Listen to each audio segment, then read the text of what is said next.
And Coffee Las Vegas, and not only do we have hot rods, but look at this beauty, an original British icon, Bentley. Thank you for coming on over, and I noticed that this is actually a right-hand drive. Why is that?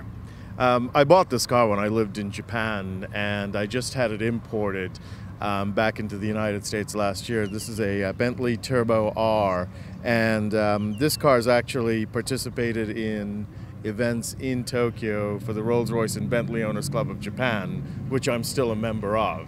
So this car is just now in the United States and tends to get looks when people see me driving the wrong side of the road.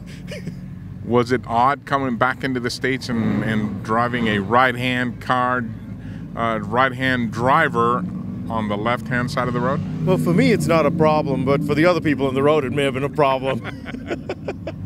How about bringing it into the country from over there? Was it a big deal? You know, I owned this car in Japan, so it was really an easy process. I think it passed through all the paperwork because I had all the paperwork of the car. I had the provenance of the car, so it took a day or two, that's it, before it was released for me to pick up at the port in the United States. It was an entirely easy process to get through. Once you have all the documentation, you can prove the car is yours. You know, the customs, DOT, EPA had no problems at all with it. And even to get it registered in Nevada, there were no issues at all. Good. Now this supposedly is a pretty special car, something about headlights and some of the glass. Tell me about that. Yeah, well, the headlights in this car are JDM specs, so they actually shine gold instead of the usual, you know, halogen or the xenon or LED high beams you have today, and I have my other cars. This one actually shines gold, so it tends to be a pretty unique sight when you drive down the road in this car. Don't drive it too much because the gas mileage is not that good, so probably have to buy a Prius as my other car or something like that. Now, they shine gold because that's the way they do it in Japan? Well, you know, Japan is probably the home of the customization scene, but it's also open to doing a lot more things than custom ordering cars and things like that. So you tend to have a lot more of the customizations to the bodies of the cars and things like that in Japan, and people take a lot more liberties out there. The United States, what I've seen, is more people are focused in on tuning their engines and things like that. In Japan, it's more the aesthetics of the car that tend to be modified. So it's just a difference in car cultures, but they're still car cultures, and love them both. Now they're well known for their small cars. Now this is a much larger car than what's probably usual there. How is that over there? Well, you know, these cars are big anywhere, but especially in a country like Japan where they have the 660cc K cars, it is somewhat of a unique sight to see this. But that being said, living in Tokyo like I did, it was genuinely a car crazy city like I have never seen before. It's probably more car crazy than Los Angeles or Monte Carlo.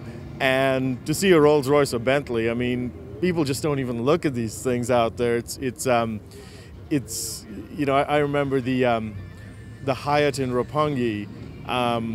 You show up with this car, the valets will do whatever you want in Las Vegas. They won't even look at you out there, and they'd say, yeah, you can go park in the back. So Tokyo's a car crazy city, but once you get outside Tokyo and probably Osaka, these cars are very, very rare in Japan, and people tend to look at you and, you know, they expect some high-ranking Japanese official, and they don't expect, like, a little guy like me to be in the back of this car driving it. So you get more stares there than you do over here.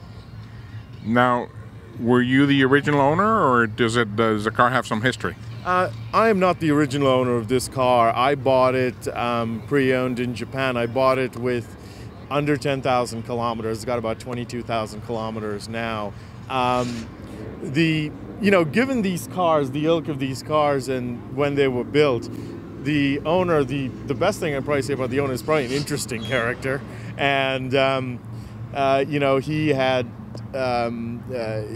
didn't drive this car from what I understood. He had many cars, and was able to create a deal with him and buy the car from him, because I'd always dream, you know, I always loved these cars. I always loved the Bentley turbos and what they stood for and everything else like that. So it's just a fantastic car. thank you for bringing it out. It's quite special that we don't often get to see right-handed drives. Now we've seen some of the Japanese Nissans that are right-handed, but never a Bentley or a Rolls-Royce in right hand, so it's very nice. Well, thank you for having me here. I do appreciate it and appreciate the time, but I will tell you, I mean, this, unlike most of the other Japanese cars, is actually a JDM car. So every time those guys come out with their stickers, I go, well, this is a JDM car in here. So this is, but I've kept, I've tried to keep as much of it original as I possibly could. So, it's still got the welcome greeting in Japanese and things like that when you get into this car. The only thing I've really changed is the stereo, because Japanese FM and US FM are not compatible. So, and their signals don't tend to get over here. But apart from that, this car is bone stock. Is this your first time at Cars and Coffee? Actually, I've been here before. I also have a Jag XKR that I brought in here, but I had come here many years ago. But I've been a follower of this event when I was in Japan. I'd follow these shows religiously here. So I love what Cars and Coffee does. It doesn't matter what kind of car you have, as long as you love cars, you're here. So it's absolutely fantastic. Well, thank you for sharing your dream with us, and we appreciate it very much. Thank you so much. I appreciate it.